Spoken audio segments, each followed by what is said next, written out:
PR major general Babar Iftikhar media briefing دینے جا رہے ہیں۔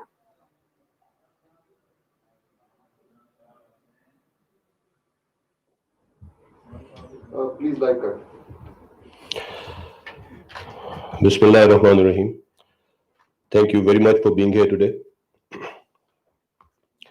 آج کی اس پریس کانفرنس کا 1 پوائنٹ ایجنڈا ہے اور بیسیکلی ریکارڈ کی درستگی کے لیے میں بات کر رہا ہوں۔ کل ایک ایسا بیان دیا گیا جس میں قومی سلامتی سے منسلک معاملات کی تاریخ کو مسخ کرنے کی کوشش کی گئی۔ پلوامہ واقعے کے بعد 26 فروری 2019 کو ہندوستان نے تمام بین الاقوامی قوانین کی خلاف ورزی کرتے ہوئے پاکستان کے خلاف جارحیت کی، جس میں نہ صرف انہیں منہ کی کھانی پڑی بلکہ انہوں نے پوری دنیا میں ہزیمت اٹھائی۔ افواج پاکستان کے چوکنا اور بروقت رسپانس نے دشمن کے عزائم کو ناکام بنا دیا۔ دشمن کے جہاز جو بارود پاکستان کے عوام پر گرانے آئے تھے، ہمارے شاہینوں کو دیکھتے ہی بدحواسی میں خالی پہاڑوں پر پھینک کر چلے گئے۔ اس کے جواب میں افواج پاکستان نے قوم کے عزم و حمیت کے عین مطابق دشمن کو سبق سکھانے کا فیصلہ کیا۔ اس فیصلے میں پاکستان کی تمام سول اور ملٹری قیادت یکجا تھی۔ پاکستان نے اعلانیہ ہندوستان کو دن کی روشنی میں جواب دیا۔ ہم نے نہ صرف بھرپور جواب دیا بلکہ دشمن کے 2 جنگی جہاز بھی مار گرائے۔ ونگ کمانڈر ابھینندن کو گرفتار کر لیا گیا اور دشمن اس ساری کارروائی کے دوران اتنا خوفزدہ ہوا کہ بدحواسی اور پینک میں اپنے ہی ہیلی کاپٹر اور جوانوں کو مار گرایا۔ اللہ کی نصرت سے ہمیں ہندوستان کے خلاف واضح فتح نصیب ہوئی۔ اس کامیابی سے نہ صرف ہندوستان کی کھوکھلی قوت کی کلئی دنیا کے سامنے کھلی بلکہ پوری پاکستانی قوم کا سر فخر سے بلند ہوا اور مسلح افواج سرخرو ہوئی۔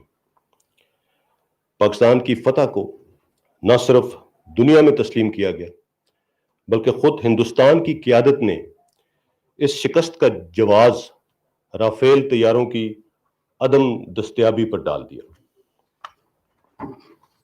حکومت پاکستان نے ایک ذمہ دار ریاست کے طور پر امن کو ایک اور موقع دیتے ہوئے بھارتی جنگی قیدی ونگ کمانڈر ابھینندن کو بھی رہا کرنے کا فیصلہ کیا۔ اس ذمہ دارانہ فیصلے کو جو کہ جنیوا کنونشن کے تحت تھا، پوری دنیا نے سراہا۔ میں یہاں ایک مرتبہ پھر تاریخ کی درستگی کے لیے واضح کر دینا چاہتا ہوں کہ پاکستان نے پہلے اپنی کیپیبلٹی اور ریزالو کا مظاہرہ کیا اور یہ فیصلہ تمام جنگی آپشنز کو مد نظر رکھتے ہوئے ایک پوزیشن آف اسٹرینتھ سے کیا گیا۔ پاکستان کی قیادت اور افواج پاکستان ہر طرح کی صورتحال سے نمٹنے کے لیے پوری طرح تیار تھی۔ We gave them a bloody nose and it is still hurting.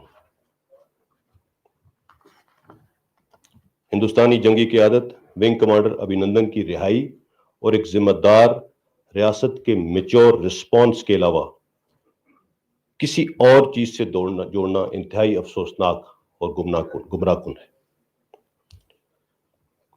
یہ دراصل پاکستانی قوم کی ہندوستان پر واضح برتری اور فتح کو متنازع بنانے کے مترادف ہے، اور یہ چیز میرے خیال میں کسی بھی پاکستانی کے لیے قابل قبول نہیں۔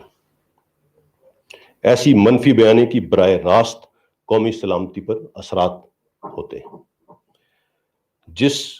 اور ان چیزوں کا دشمن انفارمیشن ڈومین میں بھرپور فائدہ اٹھا رہا ہے، اور اس کی جھلک آج آپ سب انڈین میڈیا پر دیکھ سکتے ہیں۔